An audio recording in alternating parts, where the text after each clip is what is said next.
Welcome back everyone, my name's Democracy, and today we're going to finish up our ranking of the Bloodborne boss difficulty. We last left off at 16 with Vicar Amelia, so let's see who we got next.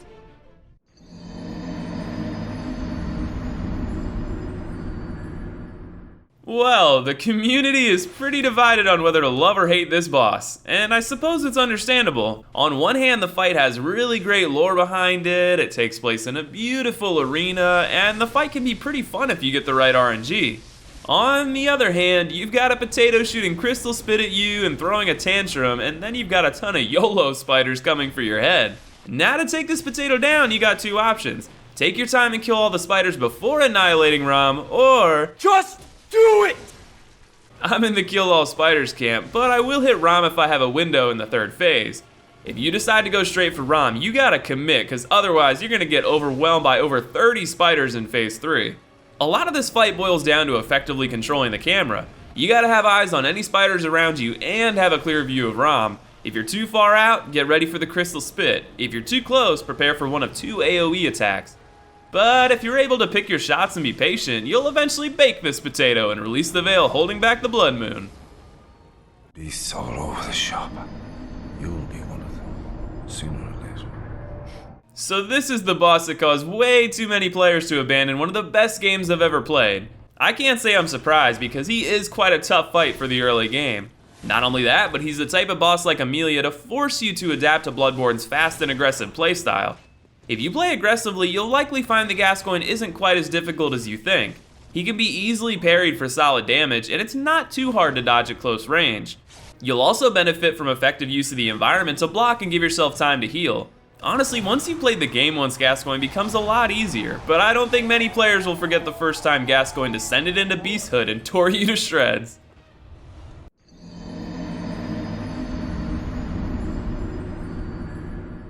This is where the difficulty really starts to ramp up.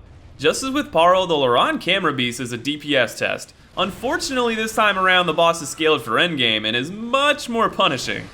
This fight was a breeze on my level 160 character, but when I came through on my level 60, this fight was an absolute nightmare. I tried everything I could to beat this beast. I even tried some strategy using beast blood pellets and blood cocktails, but I was just really bad at it. It felt like I was attacking the legs and just missing, and it was just overall a failure for me.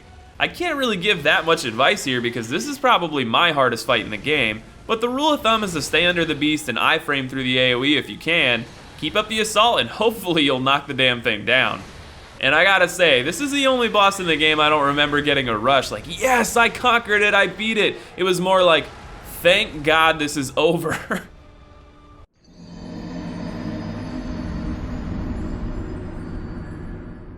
I'm just gonna start off by saying I hate this guy. Well, I guess it would be more appropriate to say I hate the arena you fight in. Captain Hook is super aggressive at times, and due to the nature of the arena, sometimes you have no way to know what's coming. The best example of this is when he tosses his shotels through the pillars. I know these are supposed to be hard games, but I gotta say, this is one thing that makes my blood boil. So how to take him down? Well, if you've ever faced an R1 spammer in PvP, you'll likely know what to do. Just dodge and punish and parry when you get the chance. Unfortunately, he doesn't have any very obvious tells when most of his attacks are coming, and he is super fast. But with enough practice, I'm sure you'll be able to get the better of him. Only an honest death will kill you now. Lady Maria is certainly a tough fight, especially if you were lulled into a false sense of security by these goobers. I think it largely depends on the phase of the fight though. At first, Maria can be somewhat trivialized by just dodging to the left every time she attacks and punishing her. Though once she hits 70%, she adds blood attacks, and then at 30% she adds fire damage on top of that. At this point, she can nearly one-shot you if you aren't careful. The fight is very similar to other hunter fights, especially Gammon, so if you have experience there, you should know what makes this fight easier, and that's parrying. Of course, with Maria's speed and unpredictable nature, this is a lot easier said than done. The pace of this fight is exhilarating, and it's just plain fun. It has a ridiculously short run from the lamp, so even though it's tough, it's great that this fight is frustration-free for most. I can certainly agree with the community that this fight is Bloodborne at its best.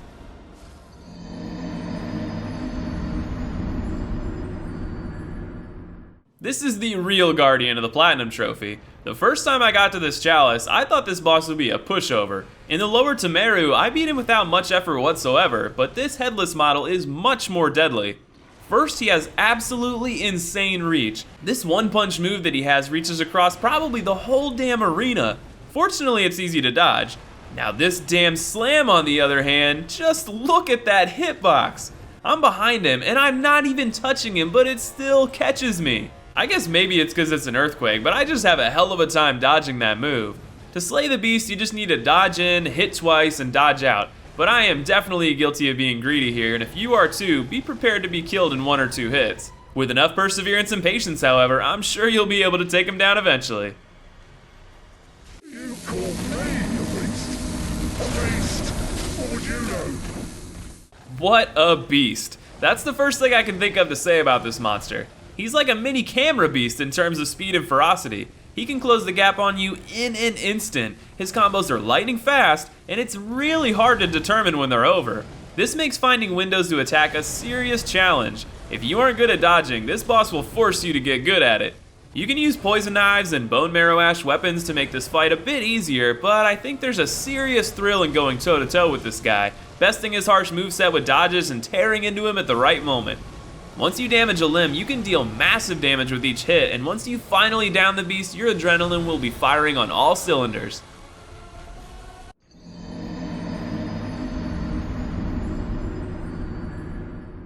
Oh man, this fight. Fighting a Ritas is like fighting one of those small hunter NPCs. She has a fairly quick attack speed and nearly a 180 cone of attack range in front of her. But that's it right there. One of the keys of this fight, at least for me, is to stick like glue to her right side just far enough back that her hits miss you. Of course, you will definitely try to move out of that spot, but your goal is to attack like crazy, but be ready to move as soon as she does. When she reaches 50%, maintain the same strategy, but be prepared for her usage of a call beyond, because if you don't dodge it, you will almost surely be dead. If you find this strategy doesn't work, you can fight her at range and bait the attacks that expose her head for massive damage, but this always seems riskier to me. No matter what strategy you employ, there is no doubt that this is one of the toughest fights in the main game. Tonight, Gammon joins the hunt. The final showdown is undoubtedly one of the best fights in the game, perhaps in the entire series, and it's also quite a challenge. However, I'll be honest about my own experience. I read spoilers ahead of finishing my first playthrough and found out he was the boss. It seemed like everywhere I looked I heard Gammon was so difficult. My first fight with him actually went pretty well and I only died late in the fight. Since then, I've never lost another fight to him in at least 10 attempts. The primary reason for this is parrying. Gammon is absolutely an easier fight if you can get down the parry timing, no doubt about it. But even if you can't effectively parry, I feel like his moves are so telegraphed that it's really not that hard to dodge them. I think the main reason for this is the whole game prepared you really well for this fight, because we all know some of those hunter NPCs can be downright brutal, and Gammon is very similar. If you're having trouble with Gammon, I suggest slowing things down and just studying his moves for a couple fights. Learn the parry timing, and if you can master it, you'll be able to best the first hunter for many playthroughs to come.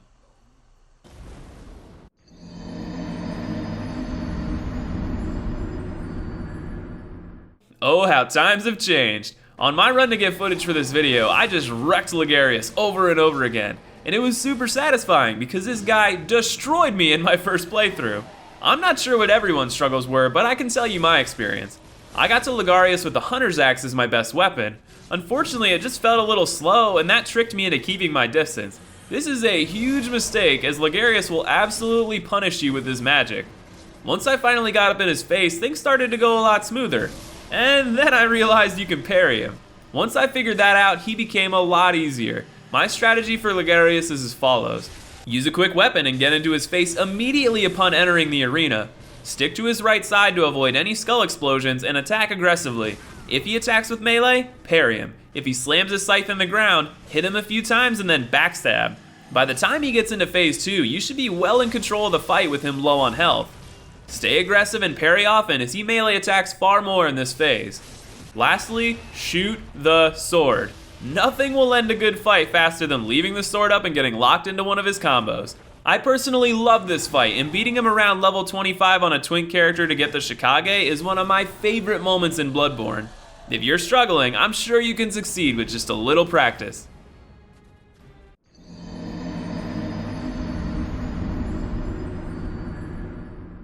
Fuck this guy. Yeah, that's how I'm gonna open this one up. Fuck this guy. Nah, just kidding. I actually like this boss, but boy is he one of the hardest damn bosses I've ever fought. Let's list the reasons why Defiled Watchdog is so hard. Aggressive attacks, fast follow-ups, huge hitboxes, massive damage output, oh yeah, and you have half of your normal health. This fight can just be downright brutal. There were a lot of fights that I had to attempt a few times before progressing, but this is one that I've still far from mastered. The strategy I employ for this fight is to keep my distance, bait his attacks, then damage the head. If he gives me a window, I'll attack the legs and knock him down. Eventually you can break through his armor for massive bonus damage on consecutive hits. But really, this is just a fight that most of you will need to attempt over and over again before you get good enough to overcome it.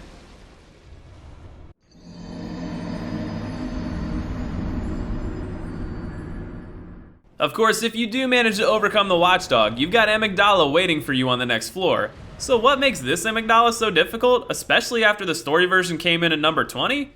Well, it's the dungeon. Half health is just brutal in this fight. Amygdala hits like a truck normally, but it feels like it's even worse here.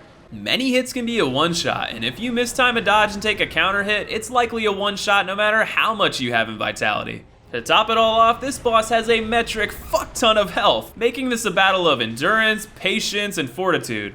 My successful kill here took about 5 minutes, and that's on a level 200 character. On my level 60, this fight took over 12 minutes to finish. That's an incredibly large amount of time not to get hit. The same strategies for the regular amygdala apply to her, but you'll have to be nearly flawless to get past this wall hugger.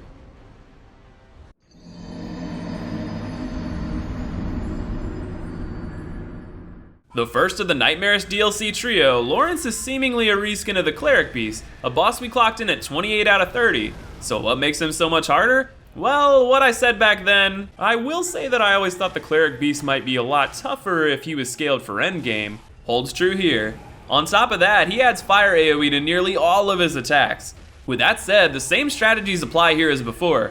Get behind him and smack that booty. This is until he reaches 50% health and says, YOLO, forget the booty, and loses the lower half of his body.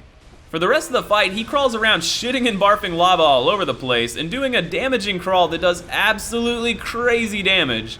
There's really no easy way to handle the second phase. You have to be pretty flawless in your timing, but the general idea is to keep your distance and wait for the slim windows to attack his right side. Still, this can be a very lengthy fight, especially on New Game Plus cycles, so be sure to keep your composure and don't get too greedy. And with that, you'll eventually conquer the founder of the Healing Church.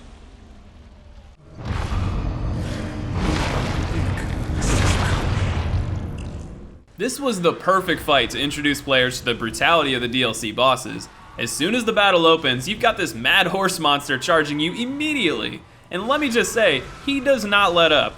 You may get tiny windows of relief, but this is easily one of the most aggressive bosses in Bloodborne. Of course, that's what makes it great. This fight is one huge adrenaline rush. I've found that the best way to handle him is to aggressively dodge into him, hit 2 to 3 times, get ready to dodge again, and repeat.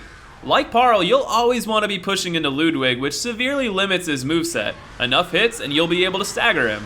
One move to seriously watch out for though is the jump attack. He'll suddenly just leap and be gone, which begs the question, how the hell does he stay up there so long?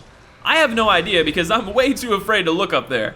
Primarily because this move obliterates your health bar if it connects. The best way to dodge it I've found is to sprint away and hope for the best. Eventually you'll down him and get to witness one of the best cutscenes I've ever seen. Don't be thrown off by the change, however, as Ludwig is just as aggressive. In this form, the goal is to dodge in and get behind him. With a few hits, he'll stagger and you can get a visceral attack. At this point, he'll likely raise his sword. Be sure to back away for the AoE and prepare for the follow-up. After the blast, you want to run perpendicular to Ludwig, that way you can avoid his insta-kill AoE slam and get behind him for some extra hits. Stay aggressive and you'll be able to best this man-beast. This fight is undoubtedly one of the hardest in Bloodborne, but damn if it isn't one of the most satisfying too.